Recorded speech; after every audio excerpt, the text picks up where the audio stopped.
तो स्वागत है आप सभी का एक बार फिर से। हम आप लोगों के समक्ष लेके आ गए some basic concept of chemistry के सीरीज में दूसरे वीडियो। और दूसरे वीडियो में हम आज बात करेंगे ऑक्सीडेशन नंबर के।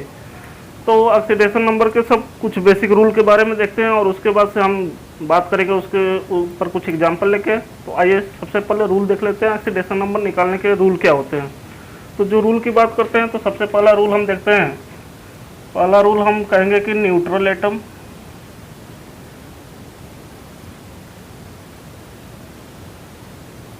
अथवा कोई भी न्यूट्रल मॉलिक्यूल है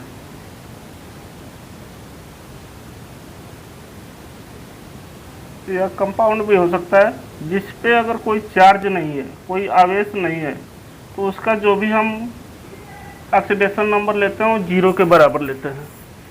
पहली बात तो ये हो गई। दूसरी बात अगर हम बात करें तो जो भी हम आप ग्रुप वाइज देखें यहाँ पे, तो अगर हम पहले ग्रुप की बात करें, पहले ग्रुप, तो इस ग्रुप का जो ऑक्सीडेशन नंबर लिया जाता है होता है +1। दूसरे ग्रुप की बात करें अगर, तो सेकेंड ग्रुप का भी ऑक्सीडेशन नंबर सेम +2 हो जाता है।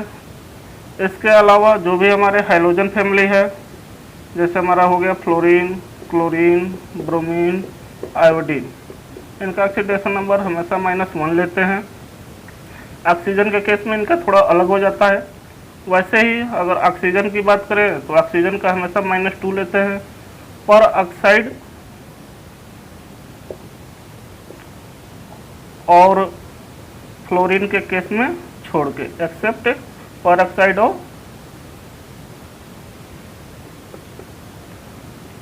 फ्लोरीन के केस में ऑक्सीजन का हमेशा -2 लेते हैं। तो ये हो गया कुछ बेसिक रूल। इसके अलावा ये न्यूट्रल एटम के लिए बात हो गई। अगर हमारे पास कोई मॉलिक्यूल है और उस पर कोई आवेश है, तो जितना उसका आयन होगा, जितना उस पर चार्ज होगा, वही उसका क्या होगा, ऑक्सीडेशन नंबर के बराबर होगा। तो हम लिख देंगे चार्ज ऑन एटम या मॉलिक्यूल या कंपाउंड। तो ये चीज़ें आपको समझ में आ गई कि हाँ, हम अगर किसी चीज़ का ऑक्सीडेशन नंबर निकालने जाएंगे तो उस समय दूसरे जो तत्व उसके साथ जुड़े होंगे तो उस समय उसका क्या लेंगे। तो बात कर लेते हैं कुछ एग्जांपल लेके। तो अगर हमने यहाँ पे लिख दिया मान लीजिए सोडियम, तो सोडियम क्या है, तो इस पर कोई चार्ज नहीं है, तो एक न्यूट्रल एटम है, तत्व है हमारे पास, तो इसका ऑक्सीडेशन नंबर होगा 0। इसी तरह एक हमने क्या कर दिया, NaCl कोई कंपाउंड ले लिया और इस पर कोई चार्ज नहीं है, तो इसका ऑक्सीडेशन नंबर कितना मानेंगे, 0। O2 एक मॉलिक्यूल है हमारे पास, इस पर भी कोई चार्ज नहीं है, तो इसका भी ऑक्सीडेशन नंबर कितना मानेंगे, 0। तो ये हो गई हमारा पहला नियम कि न्यूट्रल एटम होगा, मॉलिक्यूल होगा, कंपाउंड होगा, तो उस सभी का हम ऑक्सीडेशन नंबर कितना मानेंगे, 0। अब बात कर लेते हैं ऑक्सीडेशन नंबर निकालते कैसे हैं। तो चलिए कुछ एग्जांपल लेते हैं और उसके हिसाब से देखते हैं कि ऑक्सीडेशन नंबर निकालेंगे कैसे। तो हम बात कर लेते हैं यहाँ पे कुछ एग्जांपल के। जैसे मान लीजिए हमने यहाँ पे 2-3 लिख ले रहे हैं। यहाँ पे H2SO4 हमने ले लिया, KMnO4 ले लिया, और हमने मान ले लिया HClO3। ठीक है। अब हाइड्रोजन आ गया। तो हाइड्रोजन के लिए भी नियम होता है कि जो हाइड्रोजन होते हैं इसमें 2 तरह के हमें देखने को मिलते हैं। अगर यह मेटल के साथ जुड़ा हुआ है तो -1 लेंगे। किसके साथ जुड़ा हुआ है, मेटल के साथ। और +1 कब लेंगे, जब यह किसके साथ जुड़ा हो, नॉन मेटल के साथ। तो ये हमारे नियम है, इसको ध्यान में रखेंगे कि हाइड्रोजन अगर किसी कंपाउंड के साथ जुड़ा हुआ है तो उसमें मेटल के साथ अगर है तो -1 और नॉन मेटल के साथ है तो +1। तो अब चलिए बात करते हैं एग्जांपल जो हमने ले रखा है। सबसे पहले यहाँ पर H2SO4 की बात करते हैं। तो H2SO4 में 2 हाइड्रोजन के मॉलिक्यूल है, 2, उसके बाद हम गुणा का चिन्ह देते हैं। हाइड्रोजन का हम क्या लेंगे, तो चूँकि ये सल्फर हमारा नॉन मेटल है तो हम क्या लेंगे यहाँ पे +1। तो +1 ले लिया, यहाँ पे प्लस का चिन्ह देंगे। यस का मान लिया कि सल्फर का निकालना है तो यस होगा, और 4 मॉलिक्यूल ऑक्सीजन के तो 4 और गुणे कितना, तो ऑक्सीजन का हमेशा क्या लेंगे 2, तो -2। और इस पर कोई चार्ज नहीं है पूरे एंटिटी पे, तो हम क्या करेंगे, इसको 0 के बराबर मानेंगे। तो हो जाएगा 2 एकम 2 + x और माइनस और प्लस का गुणा क्या हो जाएगा, -4 × 8 बराबर 0। तो x बराबर हो जाएगा -6 इक्वल टू 0। तो x बराबर क्या आ गया, प्लस का 6। तो सल्फर का जो ऑक्सीडेशन नंबर यहाँ पे निकल के आ गया, कितना आ गया, 6। उसी तरह बात कर लेते हैं हम KMnO4 की।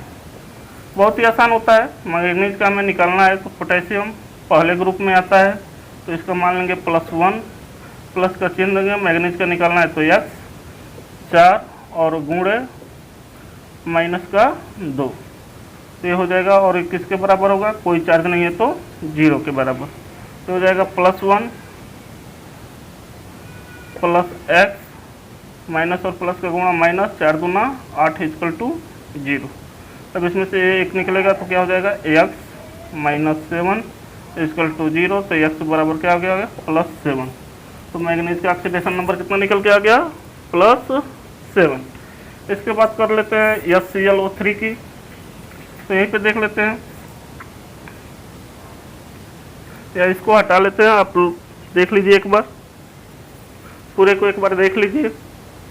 इन दोनों को हटाते हैं और फिर से हम देखते हैं SClO3 की।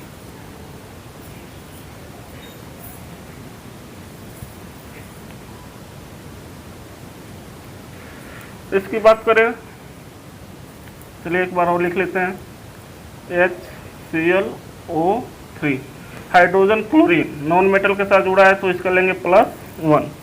नॉन मेटल के साथ जब भी जुड़े तो कितना लेंगे, +1।